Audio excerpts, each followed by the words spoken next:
Hello students, welcome back to my channel Arpita's academy. আজকে আমি তোমাদের সাথে খুবই একটি গুরুত্বপূর্ণ ভিডিও নিয়ে এসেছি, যেটা তোমরা অনেকেই খুবই রিকোয়েস্ট করেছো যে ডব্লিউবি প্রাইমারি টেটের যে ইন্টারভিউটি চলছে সেটার কাট অফ কী হতে পারে, বা তোমাদের নাম্বারগুলো আমায় বলছো। সেক্ষেত্রে তোমরা জানতে চাইছো যে তোমাদের আর কত পেতে হবে পাস করতে গেলে, তাই তো? তো এটা তো ক্যাটাগরি ওয়াইজ ডিফারেন্ট হয়। তো সেই কাট অফেরই একটি ভিডিও নিয়ে আমি আজকে এসেছি। পরপর আমি সমস্ত ক্যাটাগরিকে অ্যানালাইসিস করে বলবো। তাই এই ভিডিওটি কিন্তু তোমাদের জন্য খুবই গুরুত্বপূর্ণ হতে চলেছে। তাই ভিডিওটি একটু মাত্র স্কিপ না করে একদম শেষ পর্যন্ত কিন্তু দেখবে এবং তোমার ফ্রেন্ডদের সাথে শেয়ার করবে, যাতে তারাও তোমার মতো অনেক হেল্পফুল হয়। এবং ভিডিওটি ভালো লেগে থাকলে অবশ্যই লাইক করবে, আমার চ্যানেলটিকে সাবস্ক্রাইব করে দেবে, আর কমেন্ট করতেও কিন্তু ভুলবে না। তাহলে দেরি না করে চলো শুরু করা যাক আজকের ভিডিওটি। আমি কিন্তু পুরোপুরি অ্যানালাইজ করেছি প্রিভিয়াস ইয়ারে যে ইন্টারভিউটি হয়েছে সেখানে কীরকমভাবে হয়েছে, কোথায় কোন ক্ষেত্রে কত নাম্বার দেওয়া হয়েছে, সে সমস্ত নিয়ে অ্যানালাইসিস করে কিন্তু খুব ভালো করে তারপরে আমি এই ভিডিওটি বানাচ্ছি। সো আই থিঙ্ক এই ভিডিওটিতে আমি যেটা প্রেডিক্ট করবো ইন ফিউচার সেটাই হবে। তো একদম 100% অ্যাকুরেসি তো বলা যায় না, তবে আমার মনে হয় 99.9% এই রেজাল্টই আসতে পারে। 2022-এ যেই ইন্টারভিউটি হয়েছিল সেটাতে জেনারেল ক্যান্ডিডেটের সংখ্যা কত ছিল? জেনারেলের সিট ছিল, ভ্যাকেন্সি ছিল হচ্ছে 3140টি ভ্যাকেন্সি, ঠিক আছে। নেক্সট এসসি ক্যাটাগরিতে যেটা ছিল কত? 1263। এসটি ক্যাটাগরিতে 348।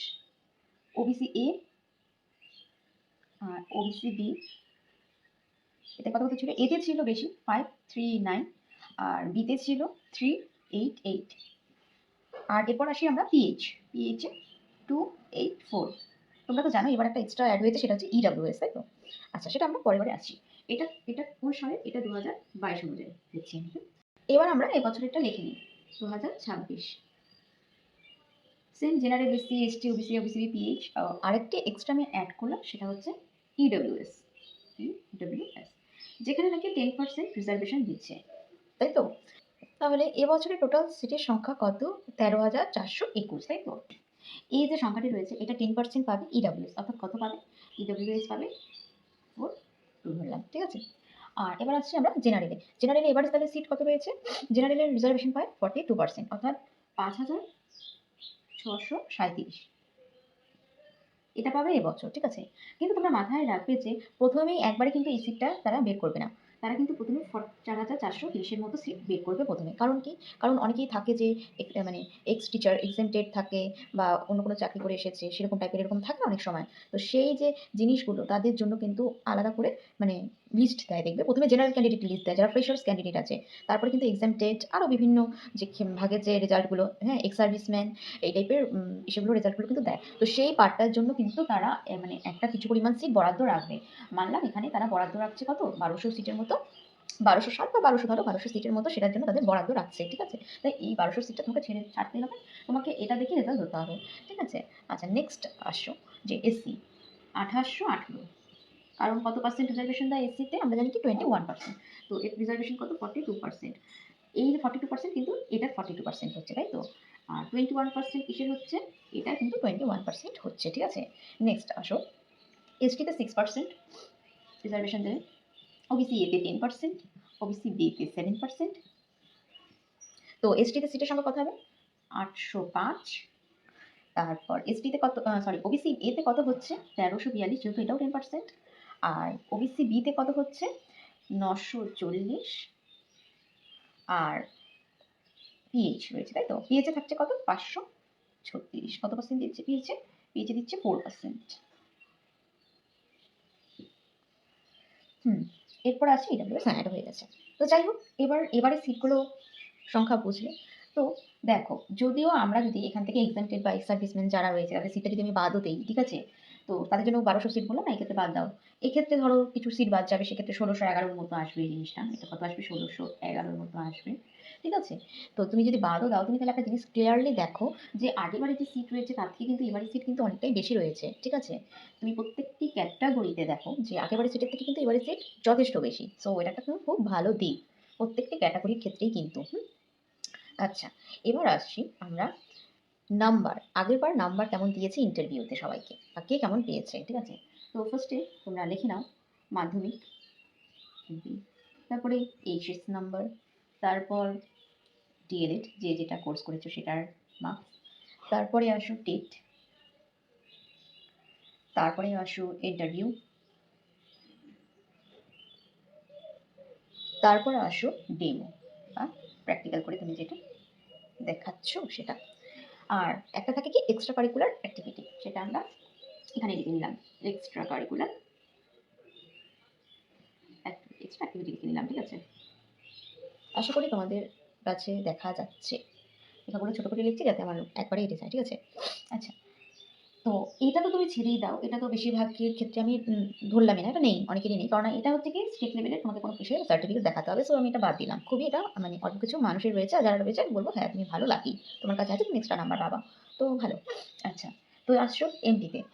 মাধ্যমিক পরীক্ষাতে আমি যেটা অ্যানালাইসিস করে দেখলাম রেজাল্টে, যে বেশিরভাগ ক্ষেত্রেই মানুষ কিন্তু 3.5 থেকে 4.5-এর মধ্যে নাম্বারটা পাচ্ছে। ঠিক আছে, তো আমি লিখে নিলাম 3.50 to 4.50। এরপরে আসছি আমি এইচএস এর ক্ষেত্রে। হ্যাঁ, এইচএস এর ক্ষেত্রে যে নাম্বারটার সংখ্যা সবচেয়ে বেশি সেটা হচ্ছে 7.529, এটা। তারপর আসছি আমি ডিএলএড এর ক্ষেত্রে। এখানে দিচ্ছে হচ্ছে 11.5 থেকে 13.5-এর মধ্যে বেশিরভাগ। এরকম মানে আমি এটা বলছি কারণ এটা কততে হচ্ছে আমরা জানি। মাধ্যমিকের ক্ষেত্রে থাকে কত নাম্বার, 5 নাম্বার। এইচএস এর ক্ষেত্রে কত থাকে, 10। ডিএলএড এর কত থাকে, 15। টেটের জন্য কত থাকে, 5। ইন্টারভিউতে 5, ডেমোতে 5। তো এতটুকু তো আমরা জানি, কিন্তু এটা তুমি ভালো করে দেখো যে এই যে এই নাম্বারগুলো রয়েছে, এই নাম্বারগুলোর মধ্যে যেই নাম্বারটা সবচেয়ে বেশি পরিমাণে আসছে আমি সেটাকে, সেই রেঞ্জটাকে ধরলাম, যে বেশিরভাগ মানুষ 11.5 থেকে 11.5-এর মধ্যে পেয়েছে। এরকম না যে তার বেশি পায়নি, অবশ্যই পেয়েছে, অনেকে 14 পেয়েছে বা অনেকে 13.75 এরকমও পেয়েছে, কিন্তু যেটা বেশি পেয়েছে আমি সেটাকে ধরে আমি একটা গড় হিসাব তোমাদের দেখাচ্ছি। ঠিক আছে, আচ্ছা, নেক্সট আসো টেট। টেটের মার্কসে আমি যেটা দেখলাম 2.5 থেকে 3.5 এর মধ্যে রেঞ্জটি বেশি রয়েছে। আচ্ছা, ইন্টারভিউর ক্ষেত্রে তো খুবই ভালো মার্কস দেখা যাচ্ছে, 3.5 থেকে 5-এর মধ্যে, অনেকে 5-5ও পেয়েছে, 4.5 4-এর উপরে তো মানে অনেকেই, মানে বেশিরভাগই বলা যায় পেয়েছে, তো 3.5 থেকে 5। আর ডেমোতেও সেম 3.5 থেকে 5, কারণ খুবই ভালো নাম্বার দিয়েছিল কিন্তু ইন্টারভিউর ক্ষেত্রে। 3.5-এর কমে কিন্তু খুব কম লোকই দেখা গিয়েছে। সো আর মেইন কাট অফের যে ডিফারেন্সটা হয়েছে কিন্তু সেটা কিন্তু 0.003, ধরো এরকম ডিফারেন্স এক একজনের থেকে, 001, 0.003 এরকম টাইপের ডিফারেন্স হয়েছে দেখলাম ক্যান্ডিডেটের মধ্যে। সো এটা কিন্তু মানে খুবই একটা মানে হার্ড কম্পিটিশন। তোমার প্রত্যেকটা ক্ষেত্রে নাম্বারের ক্ষেত্রে কিন্তু ইম্পর্টেন্ট, মাধ্যমিকের একটা পয়েন্ট নাম্বারও তোমরা খুবই ইম্পর্টেন্ট। আর যখনই তোমরা তোমাদের নাম্বারটা ক্যালকুলেট করবে, আপ টু পয়েন্টের পর আপ টু 3 ডিজিট অব্দি কিন্তু ক্যালকুলেট করবে। ঠিক আছে, রেজাল্টও সেভাবে দেওয়া। তো আমরা এবার কাট অফটা দেখে নিই। ঠিক আছে, জি, আগের বছরের কাট অফটা কী এসেছিল দেখো। এই নাম্বারগুলো থেকে তুমি যদি ধরো, এই নাম্বারগুলো আগের বারে যেরকম ছিল, একাডেমিক স্কোর তো চেঞ্জ হচ্ছে না, একাডেমিক স্কোর তো সেমই থাকবে, তাই তো। এবার ইন্টারভিউ ডেমোতেও যদি আগের বারের মতো সেম নাম্বারই দেয়, তাহলে বলা যায় কি আগের বারের মতোই কিন্তু কাট অফ থাকবে। সেক্ষেত্রে কিন্তু 1-2 বেশি কম হতে পারে, কমবে তো নাই, হ্যাঁ বাড়বেই। তো আগের বারের কাট অফও আসতে পারে বা তার থেকে 1-2 বেশিও আসতে পারে। ঠিক আছে, কারণ এবার সিটের সংখ্যাও বেশি, তার মানে এটা না যে সিট বেশি হলে কী হবে, দিন যাবে কম্পিটিশন কিন্তু বাড়বে, তাই তো। তো কাট অফে আসছে। ঠিক আছে, তো জেনারেলের কাট অফ আগেরবার দেখা গিয়েছে যে 33.099, এটা। এরপর যখন রেজাল্ট দিয়েছে যে এক্সাম টেট, এক্স সার্ভিসম্যান, এই জিনিসগুলি, তারপরে কিন্তু এই কাট অফটি গিয়ে দাঁড়িয়েছে 29.566। তাহলে দেখলে কিন্তু অনেকটাই ডিফারেন্স হয়েছে। আমরা ধরলাম মোটমাট পয়েন্টগুলো বাদ দিলাম, 4 নম্বরের ডিফারেন্স এসে পড়েছে। তারপর আসছি আমরা এসসি ক্যাটাগরিতে, তাই তো। এসসি ক্যাটাগরিতে কিন্তু কাট অফটা আগেরবার এসেছে 27.420, 27.402। ঠিক আছে, এরপর আসছি আমরা, এরপরে যখন তাদের বাকি রেজাল্টগুলো পরে, যখন বাকি সিটগুলো যখন রেজাল্ট বের হয়েছে, তারপর কাট অফ কিন্তু সেটি 21.275। এটা কিন্তু প্রায় 6 নাম্বারের মতো ডিফারেন্স। তো এটা কিন্তু 276, তো এটা কিন্তু মানে অনেকটাই হচ্ছে একটা ডিফারেন্স, তাই তো এটা কিন্তু একটা অনেকটা বড়ই ডিফারেন্স, 6 নাম্বারের মতো ডিফারেন্স, তাই তো। আচ্ছা, এরপর আসছি আমরা OBC A, OBC A, OBC B, তারপর আসছি আমরা আচ্ছা এসটি ক্যান্ডিডেট, পিএইচ। আচ্ছা, ওবিসি এতে কাট অফ কত এসেছে, 30.731। ওবিসি ভিতে 32.110। ওবিসি ডি এন্ড জেনারেল কিন্তু প্রায় সেমই আসছে। তো এটার পরে রিভাইস কাট অফগুলো এসেছে 20। তো তোমরা দেখতেই পাচ্ছ যে রিভাইস কাট অফগুলো পরে পরবর্তীতে যখন এক্সাম টেট, এক্স সার্ভিসম্যান গিয়েছে তখন কি এসেছে। তো এটা ছিল আমাদের 2022-এর কিন্তু কাট অফের লিস্ট। ঠিক আছে, এটা। তো এবার তোমরা বলছো যে 2026-এর কথা। একাডেমিক স্কোর কিন্তু এই যে মার্কস রয়েছে রিলেটেড, এগুলো কিন্তু কখনোই চেঞ্জ হবে না, আর এগুলো কিন্তু গড়পত্তায় দেখবে প্রায় সব সেম সেমই থাকবে। কিন্তু ইন্টারভিউ অ্যান্ড ডেমোটাই ম্যাটার করছে। অবশ্যই তোমরা এটা খুব ভালো করে দেবে। ভালো করে দিলে আমার মনে হয় ৪ এর ওপরেই নাম্বার পাবে, ৪, ৪.৫ এর ওপর। তো সেটা যদি পাও তাহলে সেখানে তোমার ৪ নাম্বার করেও যদি পাও, ৪, ৪, ৮ নাম্বার পাচ্ছ, কেউ বা ৯ নাম্বার পাচ্ছ। তাহলে কিন্তু তোমাদের মানে পাস করা থেকে কেউ আটকাতে পারবে না। আর এক্ষেত্রে যে লিস্টটি রয়েছে বা যে ডিভাইস যে কাট অফ রয়েছে, হ্যাঁ অবশ্যই তোমরা সেই কাট অফেও আসতে পারো পরবর্তীতে। কাট অফ তো অনেকটাই কমে গেছে তোমরা দেখতে পাচ্ছ। কিন্তু তোমরা সবসময় এই যে প্রথম যে কাট অফ এটাকে ধরেই কিন্তু চলবে, তাই তো? তো এবার তোমাদের যে যার যেরকম স্কোর আছে সেই স্কোরগুলো কিন্তু তোমরা যোগ করে নাও 8 অবধি, ঠিক আছে? তারপর দেখবে যে তাহলে তোমাদের ইন্টারভিউ আর ডেমোটা আরও কতটুকু পেতে হবে সেটার জন্য, আর সেভাবেই প্রস্তুতি নেওয়া শুরু করো। মানে আমি যদি এবার বলি যে 2026 এবার এটার কাট অফ তোমার কি আসবে? এবার আমি যদি তোমাকে বলি যে 2026-এর কাট অফ, তো আমি একটা হিসাব করে যা বুঝলাম এখান থেকে যে জেনারেলের কাট অফ যদি আগের বার 33.099 হয়, এবার তুমি শিওর থাকো কাট অফ বাড়বে। কারণ কি দিন যাবে কম্পিটিশন কিন্তু বাড়বে, কোনোদিনও কমবে না। সো ধরো এখানে 35 প্লাস মাইনাস 2, ঠিক আছে? এর সাথে প্লাস মাইনাস 2 মানে 35 থেকে 2 বাড়তেও পারে বা 2 কমতেও পারে, 33ও আসতে পারে। হ্যাঁ, এটা না যে এর থেকে কমে যাবে বা কিছু, বা 34ও হতে পারে, ঠিক আছে?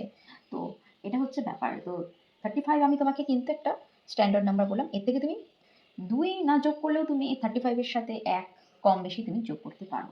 সো তুমি এখানে 1 লিখে দাও। কারণ কি আমি বলছি, কমবে তো নাই আগের বারের থেকে কাট অফ। তুমি কিন্তু এতটুকুতে থাকো যে 34 টু 36 এর মধ্যে বা 33 থেকে 36 এর মধ্যে জেনারেলের বা আনরিজার্ভ ক্যাটাগরির কাট অফ থাকছে, তাই তো? এরপর আসছি আমরা এসসি। তোমরা যেই নাম্বারগুলো দেখেছো এখানে 27, তো তোমরা এটা নিজেরাই বের করে নিতে পারবে এবার। ধরলাম এসসির কাট অফ 29 এসসিতে, ঠিক আছে? এটার সাথে তুমি প্লাস মাইনাস 2 করে নাও, ঠিক আছে? এরকম যতগুলি ওবিসি এর কাট অফ দিয়েছে হয়তো 30, তো এবার ধরো 32 প্লাস মাইনাস 2। ওবিসি বি এর 32, তো এবার ধরো 34 plus minus 2। ST 26 plus minus 2। PH 23, 24 plus minus 2। So এইভাবে তোমরা এবার দেখো তোমরা কে কোন ক্যাটাগরিতে রয়েছো এবং যেই কাট অফগুলি বললাম যেটা আসতে পারে, তোমরা তোমাদের রেজাল্টগুলো দেখো এই নাম্বারের মধ্যে হচ্ছে কিনা। আর ইন্টারভিউতে সেই নাম্বারে যেতে গেলে বা কত পেতে হবে, ঠিক আছে? তাহলে তোমরা নিজেরাই বুঝতে পারবে যে তোমরা আসছো কিনা মেরিট লিস্টে। আর ইডব্লিউএস এর যে কোটা রয়েছে, এবার এক্সট্রা করে তো নতুন একটা শিবির হলো ইডব্লিউএস, যাতে নাকি এই 10% রিজার্ভেশন দিয়েছে, তাই তো? এই ইডব্লিউএসটা তোমরা নিশ্চিন্ত থাকো, তোমরা যারা যারা ইডব্লিউএস এ আছো মোটামুটি সবাই চাকরি পেয়ে যাবে, ঠিক আছে? যদি তোমরা একটু ইন্টারভিউটা একটু ভালো করে দাও, তোমাদের নাম্বার নিয়ে সেরকম কোনো ব্যাপার নেই। কারণ ইডব্লিউএস এর সংখ্যা এমনিও কমই রয়েছে। সো যারা যারা আছো আশা করি প্রত্যেকেই পাবে। তাই আশা করি তোমরা এই লেখাটি নোট ডাউন করে নিয়েছো বা খুব ভালো করে দেখে নিয়েছো কে কোন স্টেজে রয়েছো, ঠিক আছে? তো আমি এটি ইরেজ করে দিচ্ছি কিন্তু। তাহলে এবছর জেনারেল লিখে নাও তোমরা। এর কাট অফ তাহলে আমি ধরছি কত, 35 প্লাস মাইনাস 1। তারপর এসসি, এসটি, ওবিসি এ। দেখো একটা জিনিস, জেনারেল ক্ষেত্রে প্লাস মাইনাস 1 হলেও কিন্তু বাদবাকি যে কাস্টগুলো রয়েছে সেই কাস্টগুলোর ক্ষেত্রে কিন্তু কাট অফ প্লাস মাইনাস 2 করে ধরবে। কারণ কি জেনারেলে কিন্তু কম্পিটিশনটা, যেটা আনরিজার্ভ ক্যাটাগরি সবাই এখানে আসতে পারে, কম্পিটিশনটা একটু খুবই বেশি হয়।